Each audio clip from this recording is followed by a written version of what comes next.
NTPC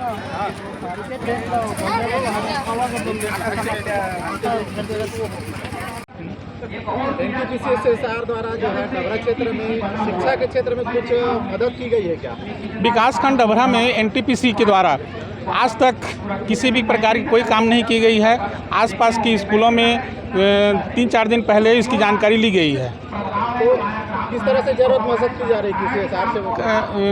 डुबान क्षेत्र में जो भी स्कूल आते हैं है ना, वहाँ पे अहाता निर्माण की कमी है, पेयजल की समस्या है, अहाता की समस्या है, शौचालय की समस्या है। इसको पूर्ण की जाए एनटीपीसी द्वारा। भवन जर्जर है।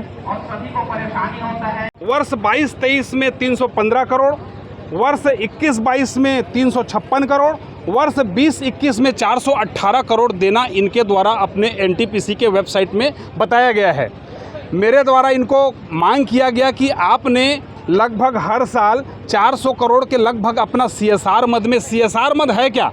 Corporate social responsibility companies act section 135, कोई भी उद्योग अपने आय का 2% 2% हिस्सा उस गांव के, उस क्षेत्र के विकास में लगाएगा, ऐसा कानून में लिखा है।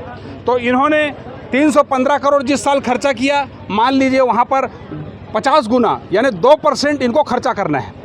तो मेरे द्वारा इनको बताया गया कि आपने जिला शक्ति के अंतर्गत किसी भी विद्यालय में न तो किताब दिए, न तो बैग दिए, न तो अहाता के लिए पैसा दिए, न तो आपके लिए किसी प्रकार का पंखा ट्यूबलाइट के लिए पैसा दिए, न पेयजल के लिए पैसा दिए। विकासखंड शिक्षा अधिकारी भी जिला डीओ मैडम से मेरी बात हुई, कल परसों से बात हो रही है, उन्होंने पूरी जानकारी एकत्र किया चारों बीओ से।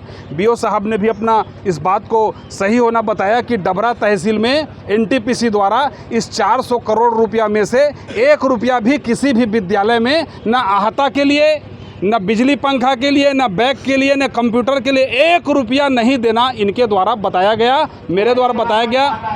हेल्थ डिपार्टमेंट के जो बीएमओ साहब हैं उनको भी यहाँ पर गरीब क्षेत्र है, न हड्डी के डॉक्टर हैं, न दांत के हैं, न आँख के हैं, न त्वचा के हैं, न महिला के हैं, न ब्लड बैंक है, न किसी प्रकार का जांच का दवाई है, न मशीन है। बहुत ही सीमित संसाधनों में ये लोग काम कर रहे हैं। इनके द्वारा भी बताया गया कि किसी प्रकार के संविदा डॉक्टर के भर्ती के लिए 1 रुपया हमको नहीं दिया गया, न मशीन के लिए दिया गया, न दवाई के लिए दिया गया। तो मैं पूछना चाहता हूं, ये 400 करोड़ रुपया हर साल जो इन्होंने खुद के अपने वेबसाइट में डाल रहे हैं खर्चा करने के संबंध में, वो गया कहाँ? आज यहाँ के गरीब जनता जो ककड़ी, कलिंदर, खीरा, तरबूज और सब्जी लगा करके जीवन यापन करता था, बैराज बनने के बाद इनका ज़मीन डूब गया। ये पूरी तरह से रोजी रोटी से वंचित हो गए, भूखे मरने पे मजदूर हैं, बाहर काम करने के लिए जा रहे हैं। इनके द्वारा जो प्रोजेक्ट अफेक्टेड विलेज का जो लिस्ट है वो भी गलत बताया गया। सकराली को छोड़ दिया गया, उपनी को छोड़ दिया गया, नवापारा को छोड़ दिया गया, बसंतपुर को छोड़ दिया गया। मेरे द्वारा मांग किया गया इन सब सरपंचों से, जनता से पूछ करके वहाँ पर अहाता का स्कूल में कमी है, शौचालय का कमी है, पेयजल का कमी है, ये सड़क का समस्या है, ये सबको पूछ करके निराकरण करने का काम करें। तो सीएसआर के नाम से यहाँ के लोगों को ठगा गया एनटीपीसी द्वारा, उचित मुआवजा नहीं दिया गया, उसके बाद आपका सबको रोजगार नहीं दिया गया, जबकि यही एनटीपीसी रायगढ़ जिला के भू विस्थापितों को रोजगार देने का, पुनर्वास लाभ देने का काम कर रहा है, लेकिन डबरा जिले के लोगों को वंचित कर रहा है। यहाँ पर बीएमओ साहब भी जिला चिकित्सा अधिकारी के कहने पर, बीओ साहब जिला शिक्षा अधिकारी के कहने पर आए हैं। आप पूछ सकते हैं 1 रुपया भी इनके द्वारा इस डबरा तहसील के अस्पताल को देने का काम नहीं किया गया, जबकि 400 करोड़ के लगभग हर साल खर्चा होना बता रहे हैं अपने इंटरनेट में। आपका सीधा आरोप कि डबरा क्षेत्र से पानी ले जा रहे हैं, लेकिन यहाँ क्षेत्र के लिए, विकास के लिए कोई खर्च नहीं। हाँ, ये पानी पूर्णतः औद्योगिक प्रयोजन के लिए प्रदाय किया जा रहा है। किसी भी किसान के खेत में पानी पहुंच रहा है तो आप मेरे को बता दीजिए।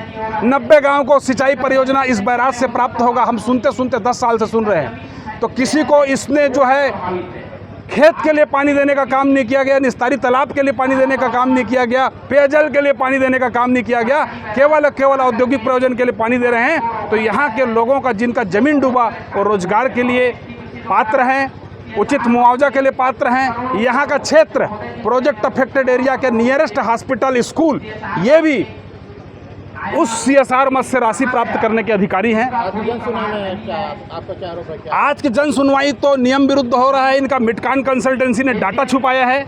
यहाँ 5 गांव के लोग प्रभावित हैं, बसंतपुर, नवापारा, उपनी, सकराली, साराडी प्रभावित केवल इनके कागज में 1 गांव को बताया गया है, जबकि 5 गांव के किसानों की जमीन डूबी है।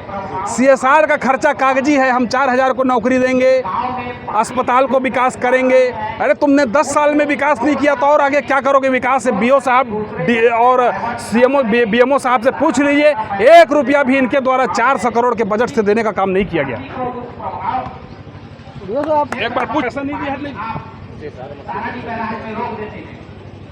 आपके अस्पताल में मूलभूत सुविधाएं बहुत सी कमी है, अपेक्षा की जाती है कि CSR मद से पूरा हो। क्या किसी भी CSR मद से प्राप्त हुआ क्या आपको? NTPC से CSR मद से हमको कुछ प्राप्त नहीं हुआ अभी तक। किस तरह की कमी महसूस हो रही है आपको? हमारे यहाँ कंसल्टेंट डॉक्टर्स, सीनियर डॉक्टर्स की कमी है, ब्लड बैंक की कमी है, 100 वाहन की कमी है, एम्बुलेंस की कमी है और डीप फ्रीजर नहीं है हमारे यहाँ डेड बॉडी रखने के लिए। आपके द्वारा या पूरे BMO के द्वारा क्या लिखित में किसी तरह से मांग की गई थी? हमें अपने उच्चाधिकारियों को हमने इसके बारे में लेख किया है पूर्व में। बढ़िया, ठीक।